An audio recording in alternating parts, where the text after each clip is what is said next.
Dragon Ball, por ser uma série com mais de 30 anos, ela é uma série que é bastante rica em personagens. Porém, muitos dos personagens de Dragon Ball, eles não fazem parte da cronologia principal, no caso da história principal. São personagens que não são considerados canônicos, sendo personagens de filmes, séries específicas ou de jogos. Porém, muitos desses personagens poderiam ser encaixados em Dragon Ball Z e Dragon Ball Super, que é a história principal. E no vídeo de hoje eu vou estar fazendo exatamente isso. Vou falar os personagens que poderiam ser encaixados tanto na história de Dragon Ball Z e futuramente na história de Dragon Ball Super. E bom, tá curioso para saber quais são esses personagens? Eu espero que você deixe seu like, a sua inscrição, ative o sininho para não perder mais nenhum vídeo aqui no canal e vamos conferir os personagens que poderiam ser canônicos dentro de Dragon Ball. 1. Galak Jr. O Galak Jr. é o primeiro vilão que aparece em um filme de Dragon Ball Z, sendo um demônio que tinha junto com sua família invadem a Terra e tentam levar o Goku para a Zona da Morte. Porém, esse filme, na minha humilde opinião, ele é um filme bem besta.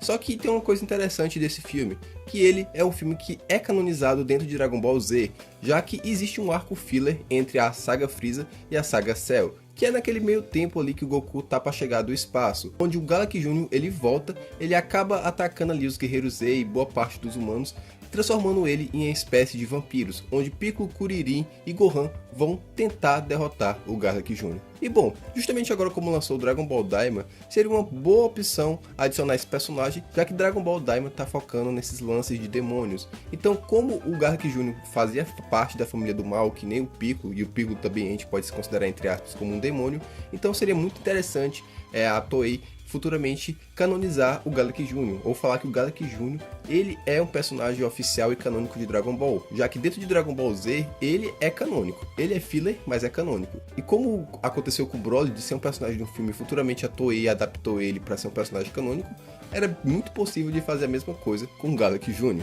2. Cooler. O Cooler é o irmão mais velho do Freeza, ele aparece em um dos filmes de Dragon Ball Z, que eu acho que, se eu não me engano, o nome do filme é Uma Vingança para Freeza, onde ele vem tentar matar o Goku justamente por ter matado o Freeza. Diferente do Freeza, o Cooler ele é um cara mais frio, e ele não perde muito tempo, e ele quer fazer logo o seu serviço, que é eliminar os seus inimigos. Bom, o Cooler ele poderia facilmente ser canônico no universo de Dragon Ball, já que ele se encaixaria ali logo depois que o Trunks avisa, que os androides vão invadir a Terra e tem aquele time skip de 3 anos. O Cooler se encaixaria logo ali após a chegada do Trunks. Podia ser semanas ou meses depois, enfim, se encaixaria ali. Porém, tem umas pequenas coisas que não daria para encaixar o Cooler como um vilão canônico dentro de Dragon Ball. Primeiro, porque nesse filme, por algum motivo idiota que eu não sei, o Gohan tem cauda. E nesse momento da história, em Dragon Ball Z no anime, o Gohan não tem mais cauda. E nesse filme eles tiveram o trabalho de colocar um rabo no Gohan para animar, não sei porquê. E devido a isso, não dá para encaixar esse filme por causa desse pequeno detalhe. Só que o segundo detalhe é porque nesse filme, dá a entender que nesse filme o Goku se transformou em Super Saiyajin pela primeira vez. Porque uma das coisas que tem nesse filme que dá uma agonia é que o Goku demora demais para se transformar em Super Saiyajin. Porque o Cooler chega até se transformar e o Goku não se transforma em Super Saiyajin. O Goku só se transforma em Super Saiyajin praticamente no final do filme. E dá muito a entender que o Goku tinha se transformado pela primeira vez nesse filme. Então eu acho que devido a isso, o Goku demorar a se transformar em Super Saiyajin e o Gohan ter uma cauda, não daria para encaixar. Mas se a gente deixar passar esses pequenos detalhes, Cooler facilmente se encaixaria na história. Mas apenas o Cooler normal, o Metal Cooler, não tem como encaixar ele na história de Dragon Ball Z. 3. Bojack. Bojack ele é um pirata espacial que junto com sua gangue foram selados pelos Srs. Kaiô. Só que depois que o Sr. Kaiô morreu na explosão do céu, ele e sua gangue acabaram saindo do selo e indo causar um caos na Terra. Cara, esse personagem ele só não é canônico dentro de Dragon Ball Z porque o Akira e a Toei não querem, já que ele encaixa perfeitamente após os eventos do céu. Já que nesse filme vai ter um torneio de artes marciais na Terra, organizado pelo Mr. Satan, e também vem guerreiros do espaço. Só que na verdade esses guerreiros aí são falsos, são pessoas da Terra mesmo, pagas pelo Mr. Satan para se passar como alienígenas. E bom, nesse filme o protagonista é o Gohan. E nesse filme tem o Gohan, tem o Piccolo, tem o Kuririn, tem o Tenshinhan, tem o Yantia e também tem o Trunks do futuro. Só que um detalhe legal que é explicado por que o Trunks do futuro está nesse filme. Em uma conversa da Titi com a Bulma explica que o Trunks voltou do futuro para avisar que deu tudo certo na derrota dos androides ou do céu, ou seja, então dava para encaixar perfeitamente ali. Fora que também nesse filme o Goku tá morto. E esse filme só não é canônico porque a Toei não quer. Beleza que o Gohan demora um pouco ali a se transformar em Super Saiyajin 2, só que a gente lembra que o Gohan só se transformou em Super Saiyajin 2 uma vez na série, né, que foi ali na luta contra o Cell. Depois disso ele só foi se transformar lá na saga Buu. Então, o motivo do Gohan demorar um pouco a se transformar em Super Saiyajin 2 nesse filme é porque ele não dominava direito. Então assim, dava para facilmente encaixar esse filme na história e o Bojack junto com a sua gangue ser canônicos. E como Dragon Ball Daima tá trabalhando nesse lance dos demônios e tal, dava para falar que, né, que o Bojack e sua gangue também faz parte desse clã dos demônios. Então, na minha opinião, um dos personagens que mais se encaixa para ser canônico é o Bojack. 4 e 5, Tapio e Hidegan. Cara, o filme do Tapio ele se encaixa perfeitamente após os eventos da saga Buu.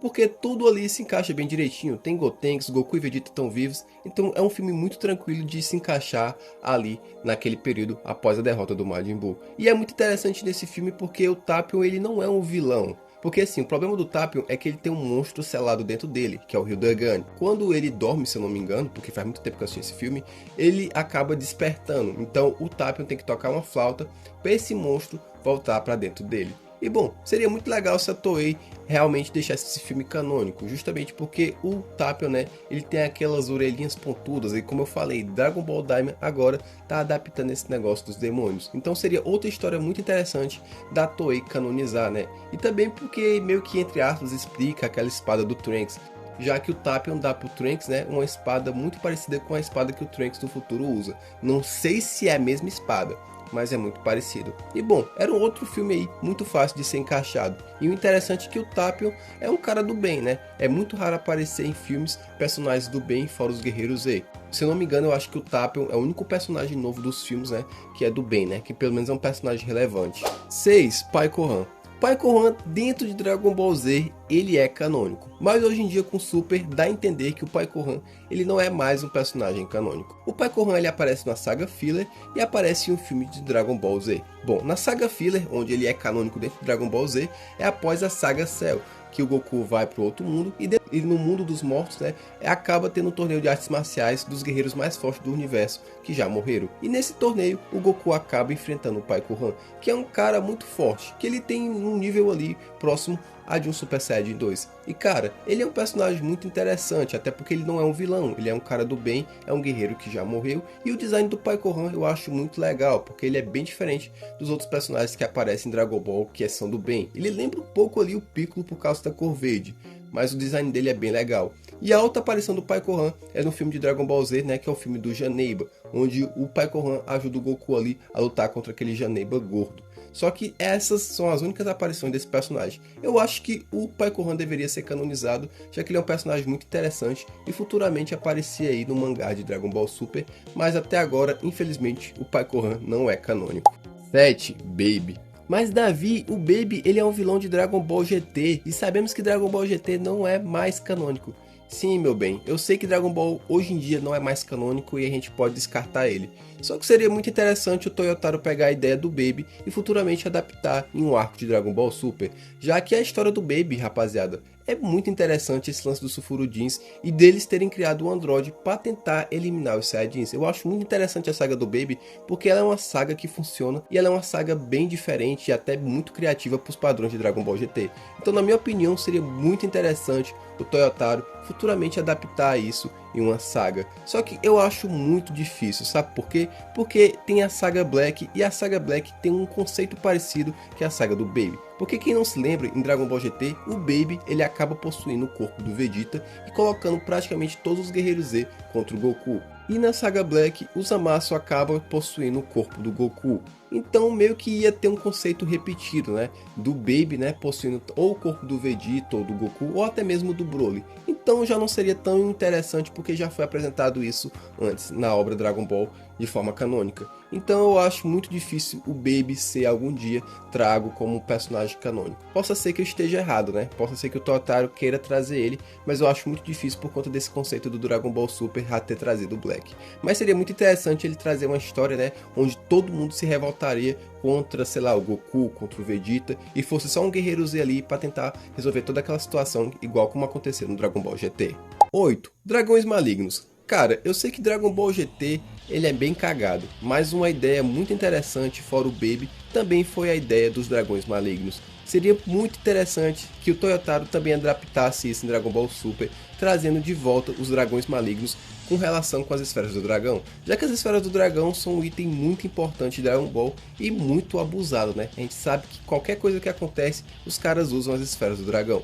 E em Dragon Ball GT mostrou o que aconteceu porque os guerreiros Z abusaram tanto do poder das esferas, que foi simplesmente criar dragões malignos que queriam destruir a Terra. Então seria muito interessante se o Toyotaro trouxesse essa ideia dos dragões malignos e adaptasse no Dragon Ball Super. Só que seria bem mais interessante ele aumentar um pouco ali a escala de poderes, já que os dragões malignos eles eram bem fracos se a gente comparar com o poder atual do Dragon Ball Super, tirando o dragão de uma estrela, né? Que o dragão de uma estrela ele tá realmente no nível dos padrões de hoje em dia, né? Então seria muito interessante se o Toyotaro pegasse essa ideia, né, das esferas do dragão da Terra e adaptasse em Dragon Ball Super. Só que eu particularmente acho muito difícil isso acontecer, porque hoje em dia já existem as super esferas do dragão. Então se acontecesse um arco desse tipo com as esferas normais, muita gente ia ficar esperando acontecer algo parecido com as super esferas ou as esferas de Namekusei. Enfim, eu acho que ele, para não ter dor de cabeça com isso, eu acho que ele nem prefere usar essa ideia dos dragões malignos. Por último, a Android 21. Ah, Davi, mas Android 21 ela é uma personagem exclusiva do jogo Dragon Ball FighterZ. Como é que os caras vão adaptar isso, sendo que ela é um personagem que nem se encaixa direito na história? Sim, rapaziada, eu sei que a Android 21 é uma personagem exclusiva de um jogo. Só que tem um porém. A gente viu que no Dragon Ball Super Hero, a Android 21 é mencionada como a esposa do Dr. Gero. Ou seja, a Android 21 é como se fosse um Android baseado na esposa do Dr. Gero. Igual como aconteceu com o Android 16. Não sei se vocês sabem, o Android 16 ele foi um Android criado a partir de um filho do Dr. Gero que tinha morrido. Então seria muito interessante eles fazerem um filme ou até mesmo uma mini saga, né, no mangá sobre a Android 21. Claro que fazendo algumas modificações ali, já que ela, entre aspas, já é canônica dentro da história de Dragon Ball, já que Dragon Ball Super Hero ele é um filme canônico. Então seria muito interessante adaptar essa personagem numa futura saga ou no futuro filme com relação com a Red Ribbon. Só que uma coisa que seria bem interessante, que esse filme fosse adaptado ali num foco no Goten, no Trunks e no Gohan, né? Já que como o Android 21 não é uma personagem tão forte, né? Ela é um Android, então se fosse, sei lá, uma vilão forte para o Goku e o Vegeta enfrentar, não seria tão interessante o filme, né? Porque, nossa, o Goku e o Vegeta já estão muito fortes no mangá. Ela seria uma vilã perfeita para personagens como Goten, Trunks, Gohan, e justamente para dar mais destaque para esses personagens, né, que hoje em dia estão ficando de lado. E como o Gohan e o Piccolo já tiveram esse filme, ela seria perfeita para ser uma vilã de um filme onde o Goten e o Trunks, né, que já estão adolescentes, seriam os protagonistas. E bom galera, esses foram os 9 personagens que na minha opinião deveriam ser canônicos em Dragon Ball. Eu sei que esses últimos que eu citei, né, meio que seriam uma adaptação para o mangá. Tirando o Pai Gohan para trás, esses facilmente dava para ser canonizado sem precisar fazer algo novo. Era só tu aí falar, esses aqui são canônicos. Mas enfim, agora eu quero saber a opinião de vocês. Quais outros personagens de Dragon Ball davam para ser canônicos dentro da história? Deixa aqui nos comentários e também dá sua opinião sobre esses personagens que eu citei. É isso, muito obrigado se você chegou até aqui, não esquece de deixar seu like se você não se inscreve no canal, deixa seu hype para ajudar aqui o canal, né? Enfim, até o próximo vídeo. Valeu, falou e até a próxima.